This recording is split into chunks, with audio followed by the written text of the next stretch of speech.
బాహుబలి 3 వస్తుందంట. 3 అంటే కొత్త సినిమా కాదు బ్రో, పాత రెండింటిని కట్ చేసి కటింగ్ టీలా సర్వ్ చేస్తారంట. ఇప్పుడు శ్రీలీల మన కళ్ళు ఓకే అంటే ఇండస్ట్రీ హీరోయిన్ కే ఫిక్స్ బ్రో.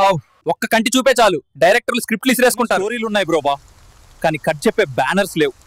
ఇప్పుడు టాలీవుడ్ అసలైన విలన్ టైం బడ్జెట్ కాదు, బలహీనమైన ఆశలే. వరకు భూమి మీదే కథలు చూసాం బ్రో, కానీ ఈసారి మన హీరో స్వర్గానికే పోతున్నాడు దావు. అదే విశ్వంభర, ఓ మాంత్రిక యాత్రే. ఏ పాట వింటే మీకు ఏడుపు వస్తుంది?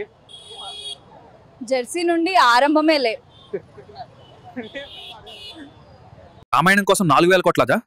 ఈ 4000 కోట్లు మా ఏఐ ల్యాబ్ కి ఇచ్చుంటే మరి మా మోడల్ రాముణ్ణి తానే డైరెక్ట్ చేసి, తానే యాక్ట్ చేసి, తానే రిలీజ్ కూడా చేసేది.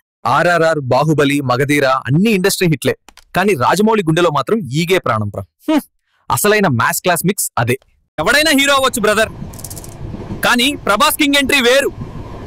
హోంబలేతో 3 మూవీస్, అన్న నమ్మితే ఎంత దూరమైనా పోతాడు. నందమూరి టైగర్ బాలీవుడ్ కి ఎంట్రీ ఇచ్చాడు, కానీ పోస్టర్లలో పంజా ఎక్కడ బ్రో? వారు 2 టీమ్ కి ఇంకా అర్థం కాలేదేమో టైగర్ ఫ్యాన్స్ ఊపేమిటో. ఒక జాబ్ కి వెయిన్డ్ అప్లికేషన్స్ వైస్,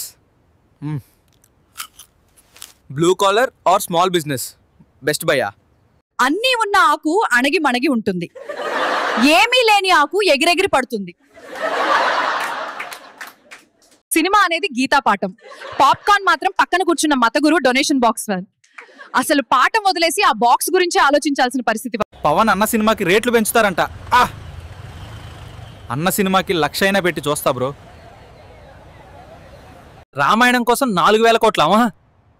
ఇంత డబ్బు పెట్టి ఒక ఏఐ ల్యాబ్ పెట్టుంటే ఏఐ మోడల్ 1000 రామాయణాలు తీసేది. రామాయణం కోసం 4000 కోట్లవా? ఈ 4000 కోట్లు మా ఏఐ ల్యాబ్కి ఇచ్చుంటే కూడా మా మోడల్ రాముణ్ణి తానే డైరెక్ట్ చేసి, తానే యాక్ట్ చేసి, తానే రిలీజ్ కూడా చేసేది.